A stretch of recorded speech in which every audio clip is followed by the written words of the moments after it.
Assalamualaikum warahmatullahi wabarakatuh. Salam sejahtera untuk kita semua. Perkenalkan, saya Ahmad Zainuddin Arif. Dalam video kali ini, saya akan membahas sebuah topik penting dan mendalam dalam dunia pendidikan, yaitu pendidikan non-formal, serta bagaimana makna pendidikan ini jika kita lihat dari sudut pandang filsafat pendidikan, khususnya dari 3 aspek utama, yaitu ontologi, epistemologi, dan aksiologi. Mari kita mulai pembahasannya dengan memahami terlebih dahulu. Dalam sistem pendidikan nasional Indonesia, kita mengenal 3 jalur pendidikan utama, yaitu pendidikan formal, pendidikan non-formal, dan pendidikan informal. Pendidikan formal adalah yang kita kenal seperti SD, SMP, SMA, perguruan tinggi. Pendidikan informal adalah pendidikan yang berlangsung dalam keluarga dan lingkungan. Nah, di antara keduanya ada pendidikan non-formal. Pendidikan non-formal adalah jalur pendidikan yang diselenggarakan di luar pendidikan formal, namun tetap terstruktur dan berjenjang. Hal ini diatur dalam Undang-Undang Nomor 20 Tahun 2003 tentang Sistem Pendidikan Nasional, tepatnya pada pasal 26 ayat 1. Ciri-ciri pendidikan non-formal antara lain. Yang pertama yaitu lebih fleksibel dalam pelaksanaannya. Kemudian yang kedua, menyesuaikan kebutuhan masyarakat. Yang ketiga, tidak mensyaratkan usia atau jenjang tertentu. Kemudian yang keempat terakhir, fokus pada keterampilan praktis dan pemberdayaan. Contoh program pendidikan non-formal yang mungkin sering kita lihat di masyarakat antara lain. Yang pertama, PKBM atau Pusat Kegiatan Belajar Masyarakat. Kemudian yang kedua, program kesetaraan seperti paket A, paket B, dan paket C. Kemudian yang ketiga yaitu kursus keterampilan seperti komputer, menjahit, tata rias, pertukangan, serta tata boga. Kemudian yang keempat yaitu program keaksaraan fungsional untuk mengatasi buta huruf. Kemudian yang terakhir yaitu pelatihan wirausaha, pelatihan parenting, pelatihan keterampilan kerja lainnya.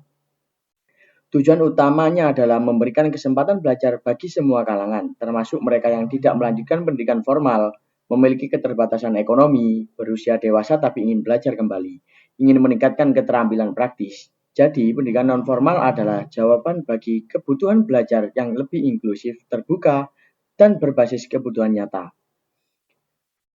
Filsafat pendidikan dan makna pendidikan non-formal. Yang pertama, ontologi atau hakikat pendidikan non-formal. Dalam filsafat ontologi membahas tentang hakikat keberadaan, maka kita menanyakan apa itu pendidikan non-formal secara ontologis. Kita sedang menggali esensi terdalam dari keberadaan pendidikan ini.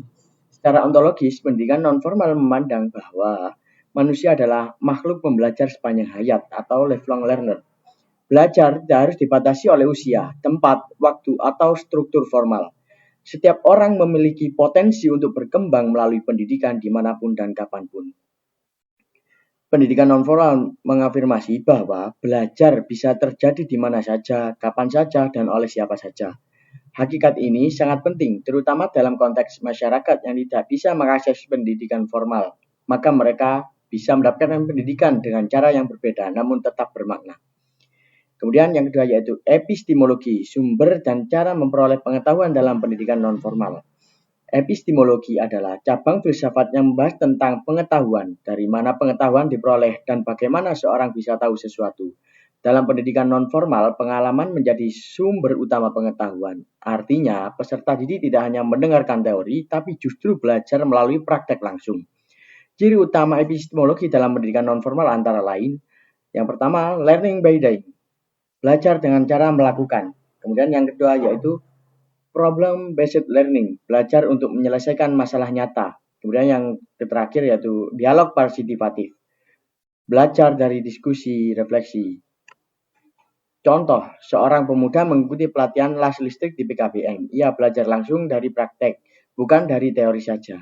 Kemudian yang contoh yang kedua yaitu seorang ibu rumah tangga mengikuti kursus boga, lalu mempraktekannya untuk membuka usaha kecilnya di rumah.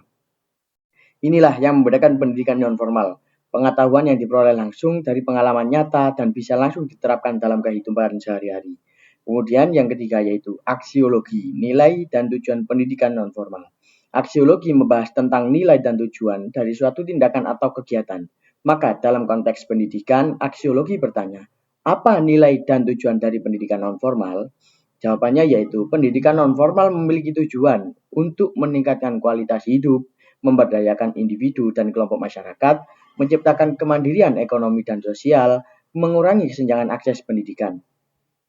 Nilai-nilai penting yang terkandung di dalamnya antara lain kesetaraan atau equality of opportunity.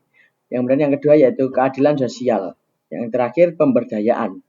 Contoh konkretnya yaitu seorang remaja putus sekolah yang mengikuti paket C lalu melanjutkan ke perguruan tinggi, atau seorang lansia yang belajar baca tulis agar bisa membaca Al-Quran dan memahami surat resmi. Ini adalah nilai-nilai yang tidak hanya berdampak individual tapi juga sosial. Pendidikan nonformal menjadi sarana untuk menciptakan masyarakat yang berdaya, mandiri dan aktif berkontribusi. Berdasarkan pembahasan yang telah kita uraikan tadi, dapat kita simpulkan bahwa pendidikan nonformal memiliki posisi yang strategis dan filosofis dalam sistem pendidikan kita. Pendidikan nonformal adalah fleksibel dan berbasis kebutuhan nyata, menyediakan peluang kedua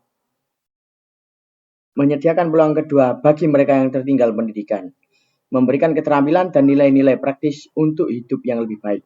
Dalam tinjauan filsafat pendidikan, ontologinya menegaskan bahwa belajar adalah hakikat manusia. Epistemologinya yaitu menekankan pentingnya pengalaman sebagai sumber belajar.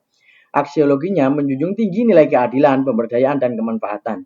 Maka dari itu, mari kita dukung dan kembangkan pendidikan nonformal di lingkungan kita.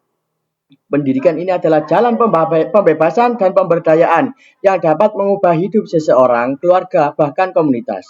Terima kasih telah menyimak video ini sampai selesai. Semoga bermanfaat dan membuka wawasan kita tentang arti pendidikan nonformal.